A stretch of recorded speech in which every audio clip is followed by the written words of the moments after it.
성령의 충만함을 받아서 하는 예언이고 말씀의 선포지만 76절 가보시겠어요? 75절까지는 예수님에 대한 말씀이고 예수님에 대한 말씀이고 76절부터는 오늘 1장 마지막 절 80절까지는 세례 요한에 대한 얘기겠죠. 그래서 묵상하실 때 75절까지는 예수 그리스도에 대한 부분으로 묵상하시면 되고 76절 이 아이여 내가 지극히 높으신 예 선자의 이끌음을 받고 주 앞에 가서 앞서 길을 그 길을 준비하여 여기는 이제 세례 요한에 대한 얘기니까요. 그렇게 나누어서 묵상하면 될 것 같습니다. 혹시 이 질문 기억하시죠? 이 세상에서 그리스도인뿐만 아니고 사람에게 가장 중요한 질문은 뭔가? 도대체 어떻게 하면 이 생명책에 내 이름이 기록되어지는가? 요한계시록 20장 11절 이하에 있는 이 질문보다 중요한 질문은 없다. 우리가 그렇게 여러 번 나누었습니다. 그렇죠? 이 생명책에 어떻게 하면 내 이름이 기록이 되어지는가? 왜냐하면 그것에 따라서 영원한 삶과 영원한 지옥이 결정되어지니까 그것만큼 중요한 질문이 없다. 그리고 이 질문은 또 기억이 나시는지 모르겠어요. 예수 믿는 사람에게 꼭 있어야 하는 일이 뭔가? 라는 거. 예수 믿는 사람에게 꼭 있어야 하는 일. 그 질문이 뭐였죠? 당신은 주인이 바뀌었습니까? 라는 거였어요. 이 주인이 바뀐 사람과 바뀌지 않은 사람의 신앙생활은 너무 다르니까요. 주인이 바뀌지 않은 사람은 너무도 자연스럽게 기복적인 신앙생활을 할 수밖에 없습니다. 하지만 주인이 바뀐 사람은 이제 기복에서 팔복으로 돌아서죠. 그래서 세례 요한의 고백처럼 그는 행하여 하겠고 나는 쉬어야 하리라. 이게 주인이 바뀌지 않은 사람은 할 수 없는 그런 고백 아니겠어요, 그렇죠? 그래서 내가 이 땅에서 정말 잘 먹고 잘 살기 위해서 예수를 믿는가라고 하는 거하고 이 땅에 살면서 예수님께서 나를 부르신 부르심의 목적과 이유를 따라 내가 어디에서 어떻게 살아야 하는 거지? 이 질문은 전혀 다른 질문이니까 신앙의 절정이라고 처음에는 말씀드렸죠. 그 주인이 바뀌는 거다. 근데 사실은 신앙의 시작이기도 하죠. 절정이라기보다는 그런 질문. 이 질문만큼이나 이제 오늘 또 누가복음 안에서 그리고 누가복음과 처음에는 같이 붙어 있었던 성경책인 사도행전 그렇게 같이 본다면 참 중요한 질문 하나는 당신은 성령 세례를 받았습니까? 또는 그 성령 세례 첫 번째 성령을 받는 것 성령 세례라 말하고 두 번째부터서는 성령 충만이다 라고 말하니 말씀 오늘 67절의 근거에서 보게 되면 당신은 성령의 충만한 또 성령의 충만하십니까? 지금 이라고 물어볼 수 있겠죠. 당신은 지금 성령 충만하십니까? 이런 질문들은 항상 여러분 내가 나에게 해야 될 그런 참 중요한 질문일 수 있겠다. 결국은 성령 충만함을 통해서 말씀이 깨달아지기도 하고 들린 말씀이 또 삶이 되어서 가고 우리의 성품이나 인격이나 삶의 태도가 되어서 가기도 한다 라고 하는 것들을 깨달을 수 있습니다. 그래서 성령 충만은 우리를 향한 주님의 절대적 요구, 요청이기도 하고 부탁인 것 같기도 하고 우리에 대한 염려이시기도 하시고 또 명령이기도 하고 어떤 바람이고 참 간절합니다 라고 하는 것을 깨달을 수 있습니다. 무엇보다 이것밖에 없다, 이 길밖에 없다라는 어떤 유일한 하나밖에 없는 해도 되고 안 해도 되는 내 선택이나 결정에 맡기지 않은 살아있음과 죽어있음을 결정짓는 마치 영적인 심장의 박동과도 같다라고 하는 거예요. 뇌사 상태이긴 해도 심장이 뛰고 있으면 죽었다 판정을 못 하잖아요. 그런 것처럼 참 성령 충만은 영적인 심장의 고동소리, 박동소리, 심장이 뛰고 있는 것과 다를 바가 없겠다라고 이제 깨달아지는 거죠. 모든 것 앞에 먼저 있어야 하고 또 모든 것 앞에 먼저 해야 하기도 하고, 어떤 시작이든 무슨 선택과 결정이든 그 전에 있어야 하는 것이 성령 충만이고, 10리를 가든 100리를 가든 첫 걸음을 뗄 때부터 끝걸음이 되어질 때까지 항상 붙잡혀 있어야 되는 것들이 또한 성령 충만 아니겠는가라고 말씀이 우리에게 말씀하시는 게 성령 충만이다라고 하는 거죠. 그래서 제 나름대로의 해석은, 성령 충만에 대한 해석은 살아계신 하나님이 살아계신 하나님으로 여기 살아계시게 하는 것.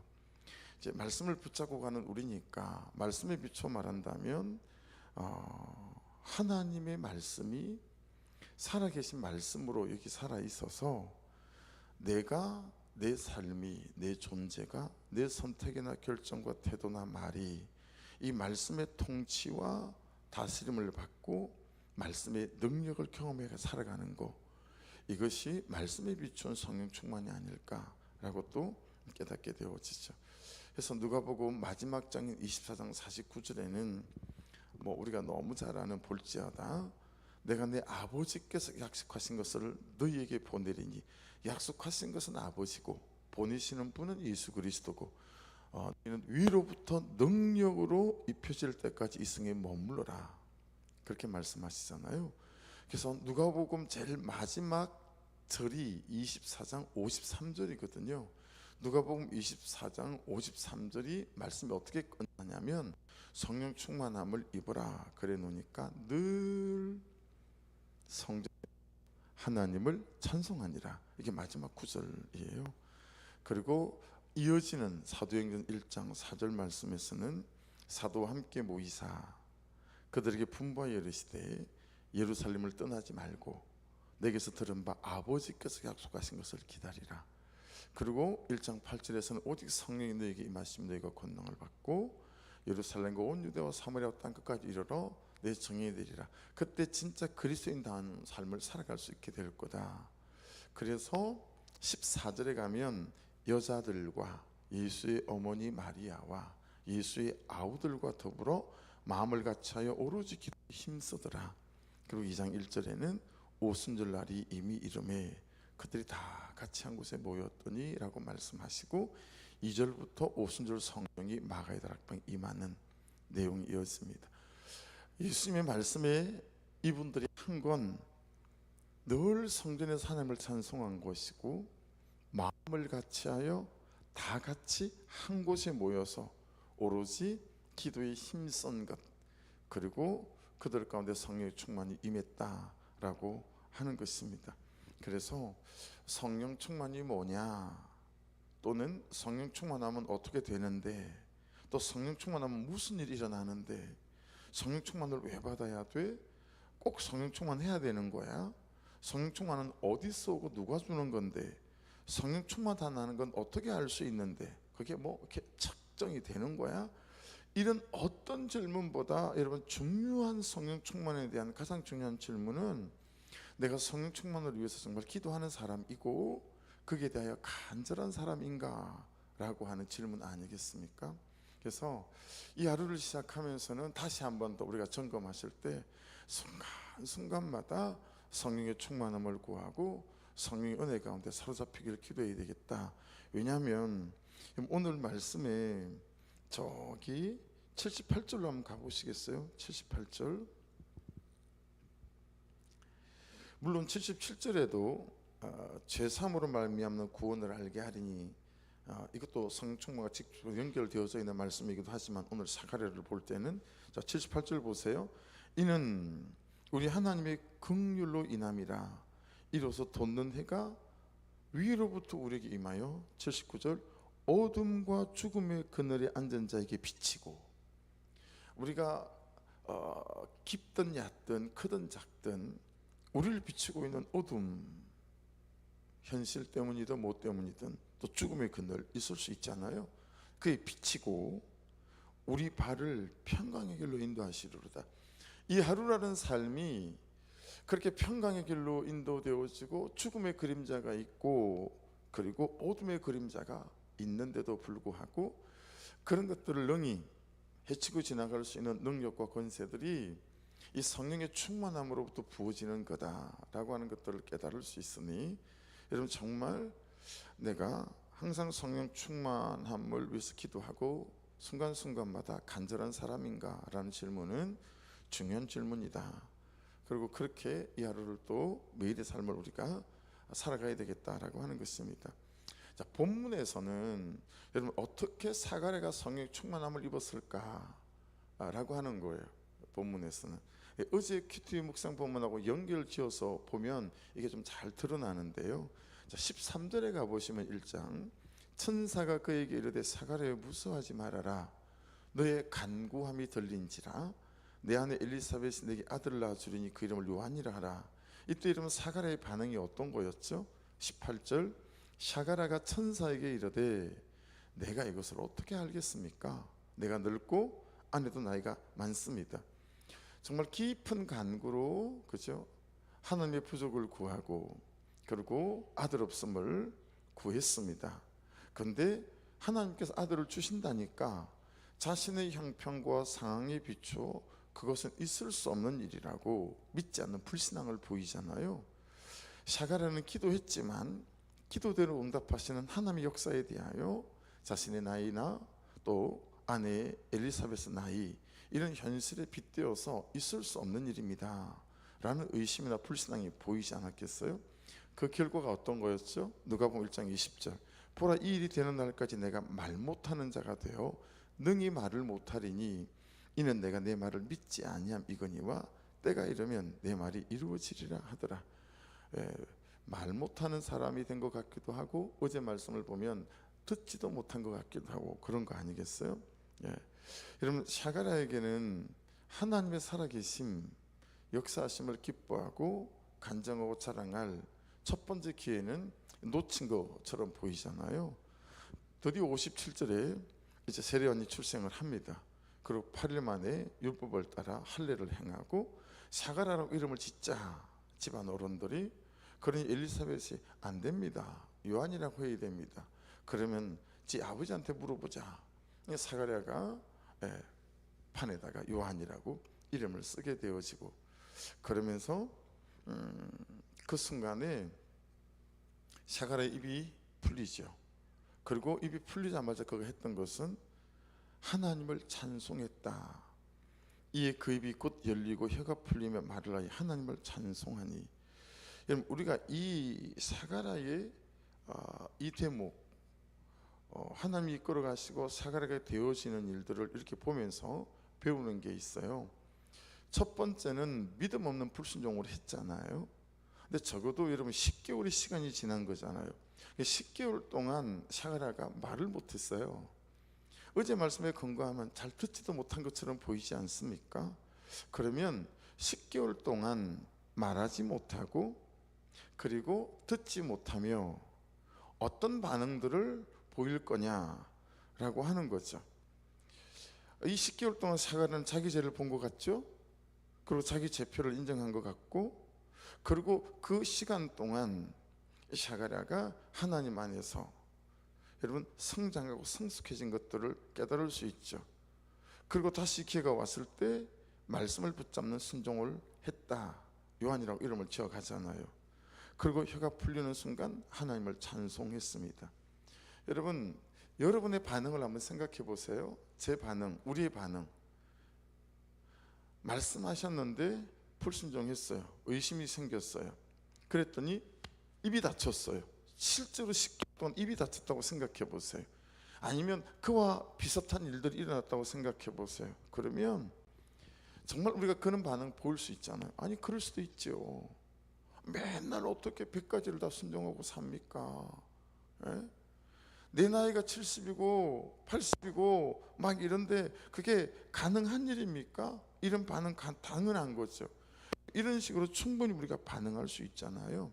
아니 그렇다고 10개월 동안 입술을 닫아요? 말을 못하게 해요? 이거 너무 지나친 거 아니에요? 이런 식의 반응이 우리에게 참 자연스럽지 않습니까? 그리고 그렇게 우리는 많이 살아왔어요. 우리가 얼마나 할 말이 많습니까? 그렇죠? 이 사람 때문이고 이래서 때문이고 우리가 억울한 것들도 얼마나 많이 있겠어요. 우리 핑계가 얼마나 많고 붙잡고 따지고 싶은 것도 얼마나 많이 있습니까? 근데 사가라는 10개월이나 강제적으로 말문이 막혔으니 얼마나 그랬겠어요. 입술이 터지는 순간, 그렇죠? 얼마나 여러분 할 말이 많았겠어요. 그런데 샤가라는 찬송을 먼저 하잖아요. 이 무슨 뜻이에요? 하나님, 제가 그럴만 했습니다. 이런 해석도 가능하고, 저 때문입니다. 이런 해석도 가능하고, 하나님 참 제가 죄인이었습니다. 이런 해석도 가능하고, 이런 인정과 고백이 함께 묻어 있는 것이 참 하나님은 하나님이십니다 라고 하는 이 고백이 하나님을 찬송한 것 아니겠습니까? 그래서 여러분 사가랴를 볼 때는 이렇게 내 죄가 인정되어지고 그리고 고백되어지고 하나님을 찬송하는 순간 사가랴에게 성령의 충만함이 임해서 예수님의 전 인생을 예언할 수 있는 말씀이 선포되어지고 세례 요한의 전 인생과 삶을 예언하고 말씀하고 수 있는 말씀이 선포되어졌다라고 하는 것을 배울 수 있는 거죠. 하나님께서 언제 나를 쓰실까? 하나님은 언제 나의 삶에서 그분의 능력을 보이실까? 내가 성령 충만할 때다라고 하는 거죠. 그럼 내가 어떻게 성령 충만해지는가? 적어도 오늘 본문의 샤가랴를 볼 때는 내 죄를 보고 내 죄가 인정되어질 때 해서 주님 저를 좀 불쌍히 여겨 주십시오라고 할 때 이 성령의 기름 부으심과 충만함이 우리 가운데 부어지게 되어진다. 그러면 여러분 사도행전 말미와 누가복음 말미와 사도행전 처음에 여러분 그들이 기도했다라고 하는, 그들이 찬송했다라고 하는 이 대목 안에서 그들이 어떤 기도들을 하며 어떤 찬송을 했는지가 조금 여러분 이렇게 알 수 있을 만할 것 같지 않으세요? 그들의 찬송과 기도 속에 자기의 죄인임이 고백되어지고 그럼에도 불구하고 긍휼하신 사랑으로 나를 사랑하시는 그 하나님에 대한 그 은혜를 찬송해가고 이 과정들 안에서 그들 가운데 오순절 마가의 다락방에 성령의 충만함이 임했다라고 하는 것이니, 자 성령의 충만함을 위해서 한 곳에 모이고 다 같은 마음을 가지고 기도해야 하지만 그 내용이 중요하다라고 하는 거죠. 그 내용은 뭐냐면 자기 삶에서 주신 사람들에 대하여 주신 시간과 인생과 그리고 모든 관계와 삶의 현장 안에서의 나의 죄가 인정되어지고 들을 말을 들었습니다가 인정되어지고 있을 일이 있었습니다가 인정되어지며 그 죄를 고백해가는 과정, 그럼에도 불구하고 나를 버리지 아니하시고 은혜로 나를 인도하시는 그 하나님을 찬송해가는 이 내용, 이것이 그들의 기도의 내용이고 찬송의 내용이었겠다라고 깨달아지니 성령의 충만함을 위해서 기도하지만 그 기도의 내용이 이래야 되는 거구나 라고 본다면 매일의 말씀을 보며 그 안에서 나를 향하신 그분의 구원의 은총을 보는 것도 우리에게 성령 충만함으로 나가는 길이고, 그리고 그 말씀 속에서 나의 죄와 나의 불순종을 보고 나를 객관화시켜 회개하고 또 사람들에게 용서를 구해 나가는 이 작업들이 여러분 날마다 성령의 충만함을 입어가는 그런 길이다, 방법이다 라고 하는 것을 깨달을 수 있죠. 그러니 나는 요즘 무엇에 불순종하고 있나, 또 나는 무엇에 순종해야 되는가 라는 적용 질문도 할 수 있고, 요즘 나의 기도는 성령 충만함을 구하나, 내가 정말 당신의 은혜 가운데 살아가기 원합니다 라고 구하나, 그리고 그 성령 충만함을 위하여 나를 돌아보고 그리고 내 삶을 돌아보고 내 은행 심사를 돌아보는 회개와 자복이 또한 있는가 라고 우리가 적용 질문을 볼 수 있어요. 그래서 참 성령 충만히 하시는 일은 우리가 조금 전에 살펴봤어요, 그렇죠? 78절, 79절 이 말씀 여러분 잘 뜯어서 보십시오. 이게 굉장히 놀라운 거예요. 내가 어둠 가운데 있을 때, 내가 절망 가운데 있을 때 막 빛을 비추고, 그렇죠? 그래서 영국의 귀족이 인도에 자기 땅을 이렇게 농사짓는 한 영주에게 이제 아주 좋은 성능의 트럭을 선물을 했다는 거예요. 근데 인도는 아직 그런 트럭들이 있고 그러지 않을 때니까 막 인도를 이렇게 영국이 많이 점령하고 그랬었잖아요. 트럭을 선물 받은 이 영주가 그 트럭을 보고 너무 기뻐했다는 거죠. 그런데 얼마 후에 영국의 귀족이 그 인도에 가보니까요, 깜짝 놀랐어요. 그 트럭에다가 앞에 말들을 막 4마리 5마리 매달아 가지고 이 말들이 트럭을 끌고 가고 트럭 뒤에 추리라에 이렇게 짐이 실려 있고 그렇더라는 거예요. 그러니 여러분 그 장면을 보고 얼마나 웃겼겠어요. 그래서 영조를 불러서 아니 이건 이렇게 쓰는 게 아니고, 그러고는 트럭 엔진에 휘발유를 붓고 시동을 걸어서 그리고 이렇게 트럭을 어떻게 사용하는지를 보여주었다라고 하는 거 아니겠습니까? 여러분 성령과 성령 세례와 성령의 충만함은 이와 같다라고 하는 거예요. 우리는 우리의 삶을 자꾸 다른 것들이 끌고 가게 만든다라고 하는 거죠. 그래서 마치 트럭 앞에다가 말을 달고 이 트럭을 끌고 다녔던 것처럼, 그런데 성령 충만이라고 하는 것은 하나님의 영, 하나님께서 우리 가운데 오셔서 그렇게 내 감정과 내 성품과 내 삶을 끌고 다니는 것, 그 인도하심을 받아가는 것. 그런 여러분 우리의 삶의 차이가 얼마나 많이 일어나겠어요. 그래서 전혀 동일한 상황과 현실 가운데 있지만 우리의 존재와 우리의 삶에서 느끼는 부분은 완전히 다르겠죠. 그러나 여러분 이 새벽에는 여러분 앞에 있는 모든 내 방법이라고 하는 세상의 방식이라는 말들을 다 풀어내시고 내 안에 성령의 충만함이 부어져서 그 성령께서 내 삶의 엔진이 되어서 나를 이끄시고 나를 끌고 가시고 나를 데리고 가시는 이런 성령 충만함을 입은 그리스도인의 삶, 여기에 대한 간절함과 기도가 있어야 되는 이 새벽이다 싶습니다. 그래서 내 삶이 억지가 되지 않고 이 남자와 살고 이 여자와 살고 이 자녀들을 세워가고 키워가고 이 직장 속에서 이 하루 살아가는 것이 억지가 아니라 참 아버지를 섬기는 일이, 어머니를 섬기는 일이 억지가 아니라 하나님 주시는 그 감동으로 지금이란 이때를 참 이 사람을 섬기는 때라고 주신 때구나 라고 믿고 감당해낼 때 나의 구원이 그의 구원으로 넘어가 그와 함께 더불어 구원을 누리는 놀라운 삶이 되어질 줄 믿습니다. 그래서 성령의 충만함을 받으면 성령이 그 큰 힘으로 우리의 삶의 무게를 이기게 하시고 그리고 견디게 하시고 우리의 신앙과 삶의 수레를 끌고 가신다라고 하는 것입니다. 그래서 여러분 자 밑줄 한번 그어볼게요. 68절 제일 끝에 속량하시며, 밑줄 그어보십시오. 속량하시며. 자 69절 구원의 뿔, 구원의 뿔. 71절에 가보십시오. 우리 원수에게서와 우리를 미워하는 자 모든 손에서 구원하시는 일. 72절 긍휼력이시고, 그 74절 원수의 손에서 건지심을 받고, 75절 종신토록 주의 앞에서 성결과 의로 두려움 없이 섬기게 하리라 하셨도다.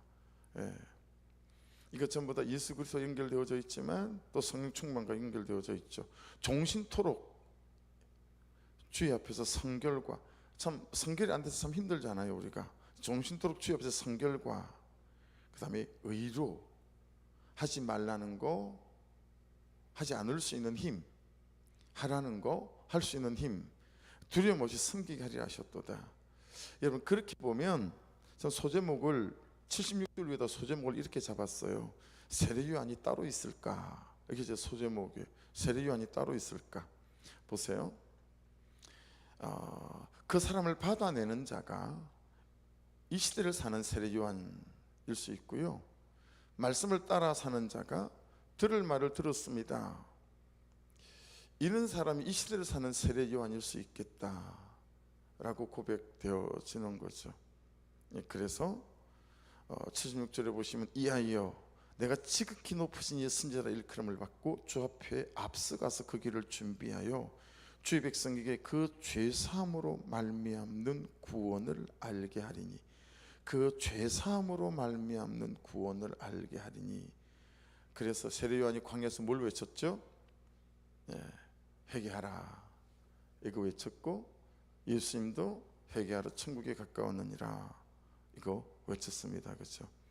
78절 보십시오. 이는 우리 하나님의 긍휼로 인함이라. 우리를 불쌍히 보시는. 그래서 80절 위에는 제가 또 소제목을 하나를 붙였어요. 세 가지가 있어야 되는구나. 세 가지. 80절 보십시오. 첫째, 아이가 자라며. 두 번째, 심령이 강하여지며. 세 번째, 이스라엘에게 나타나는 날까지 빈들에 있으니라. 누가요? 누가 이스라엘에게 나타나는 날까지? 예수 그리스도가 이스라엘에 나타나는 날까지 빈들에 있었다. 그렇게 말씀하잖아요. 여러분, 성령 충만과 연결되어서 오늘 말씀을 결론 짓습니다. 날마다 순간마다 성령 충만을 구하셔서 그 긍휼하게 주시는 은혜로 말미암아 여러분, 우리가 날마다 나이만 먹지 말고 날마다 자라가는 참 은혜의 성숙과 성장의 길을 주의 이름으로 축복합니다. 깊어지는 거죠.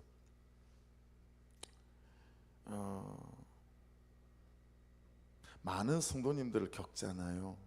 여러 교회를 거쳐왔잖아요.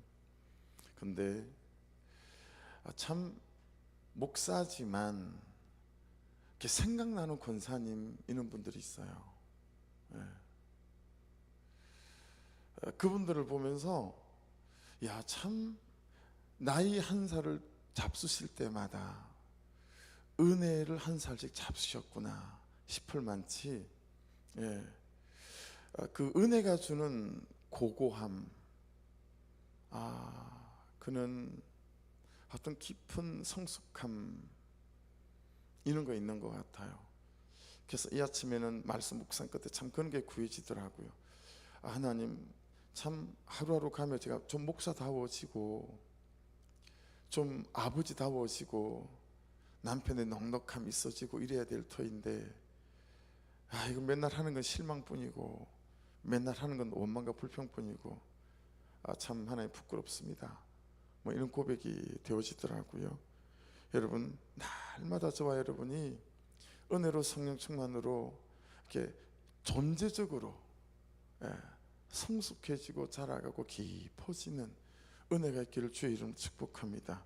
두 번째가 뭐예요? 심령이 강하여지며. 참 우리 안에 영적인 강함이 있는 거예요. 충분히 흔들릴 수 있을 만한 그런 일이 생겼고 충분히 혈기를 부리고 막 그럴 수 있을 만한 그런 그건데도 여러분 세월호 빠져들어갈 때 그 많은 생명을 냅두고 선장이 제일 먼저 도망쳐 나오잖아요. 근데 그 사람을 보면서 제가 소울찬이 놀랬거든요. 나도 혹시 저 사람이랑 똑같은 사람 아닐까 뭐 이런 거였죠. 끝까지 남아 모든 아이들과 사람을 다 대피시키고 그 배와 함께 나도 죽음을 선택할 수 있을 만한 준비가 된 사람인가? 제가 질문해본 질문이었거든요. 여러분, 이 심령이 강해지면 그거 아니겠어요? 모든 사람이 그만둬, 도망가, 야 그만해, 포기해, 해봐야 말짱 도루묵이야 할 수 있음에도 불구하고 심령이 강하여지며 참 하나님의 부르심과 보내심의 자리에 딱 서 있는 거예요. 요동치 않고. 세 번째는 이스라엘에게 나타난 날까지 빈들에 있으니라. 그 사람이 변화될 때까지, 그 사람에게 말씀이 들릴 때까지 그 광야에서 석청과 메뚜기 먹으며 약대 트롯을 입어가며 여러분 내 수고를 멈추지 않는 거. 여러분이 수고를 멈추지 않아야 될 사람 이 아침에 있으시죠? 여러분이 수고를 멈추지 않아야 될 그 사람을 위하여 참으로 끝까지 빈들에 서서 석청과 메뚜기를 먹어야 하지만 약대 트롯을 입고 추위 떨어야 하지만 그 영혼이 구원되어지고 하나님의 때가 찰 때까지 그 자를 지킬 수 있는 그런 성령의 충만함, 은혜를 덧입은 분들이 되셔서 여러분의 삶에, 저의 삶에 참 하나님의 선하신 영광이 드러나는 것들을 보고 살아가는 은혜가 있기를 주의 이름으로 축복합니다. 기도하겠습니다.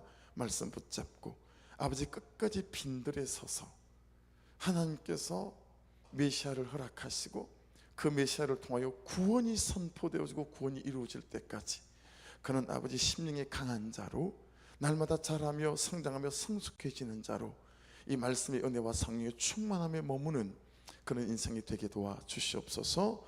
주여 부르고 우리 같이 기도하겠습니다. 주여